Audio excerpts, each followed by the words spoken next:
മുഖ്യമന്ത്രിയുടെ പ്രചാരണ ധൂർത്തിന് സർക്കാർ ഉദ്യോഗസ്ഥരും CM വിത്ത് മീ പരിപാടിക്കായി 41 ഉദ്യോഗസ്ഥരെയാണ് നിയോഗിച്ചിരിക്കുന്നത്. വിവിധ വകുപ്പുകളിൽ നിന്ന് വർക്കിംഗ് അറേഞ്ച്മെന്റ് രീതിയിലാണ് ഉദ്യോഗസ്ഥരെ നിയമിച്ചിരിക്കുന്നത്. മുഖ്യമന്ത്രി എന്നോടൊപ്പം അഥവാ CM വിത്ത് മീ എന്ന പേരിൽ നടപ്പാക്കുന്ന പരിപാടിക്കാണ് ഉന്നത സർക്കാർ ഉദ്യോഗസ്ഥരെ നിയോഗിച്ചിരിക്കുന്നത്. സമഗ്ര സിറ്റിസൺ കണക്ട് സെന്റർ ആരംഭിക്കുന്നതിന് കഴിഞ്ഞ മന്ത്രിസഭാ യോഗത്തിലാണ് തീരുമാനമുണ്ടായത്. ഇതിന് തിരുവനന്തപുരം വെള്ളയമ്പലത്ത് എയർ ഇന്ത്യയിൽ നിന്ന് ഏറ്റെടുത്ത കെട്ടിടവും നിശ്ചയിച്ചിരുന്നു. തെരഞ്ഞെടുപ്പ് മുന്നിൽ കണ്ടും ഭരണപരാജയം മറച്ചുവെക്കാനുമാണ് പ്രചാരണ പരിപാടിയെന്ന വിമർശനം ഉയർന്നിരുന്നു.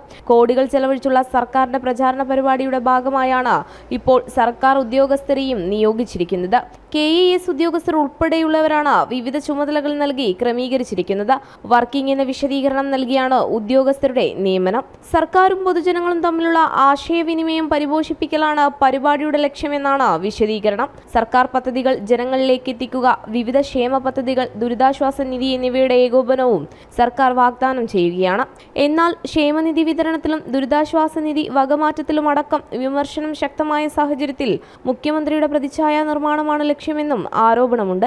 സംസ്ഥാനം കടുത്ത സാമ്പത്തിക പ്രയാസത്തിലൂടെ കടന്നു പോകുമ്പോഴും സർക്കാർ ധൂർത്തിന് ഖജനാവ് കാലിയാക്കുന്നത് കടുത്ത വിമർശനമാണ് ക്ഷണിച്ചു വരുത്തിയിരിക്കുന്നത്. ഇതിന്റെ ഒടുവിലത്തെ ഉദാഹരണമാണ് CM വിത്ത് മീ എന്ന പ്രചാരണ വേളയെന്നാണ് വിലയിരുത്തൽ. ജനം, തിരുവനന്തപുരം.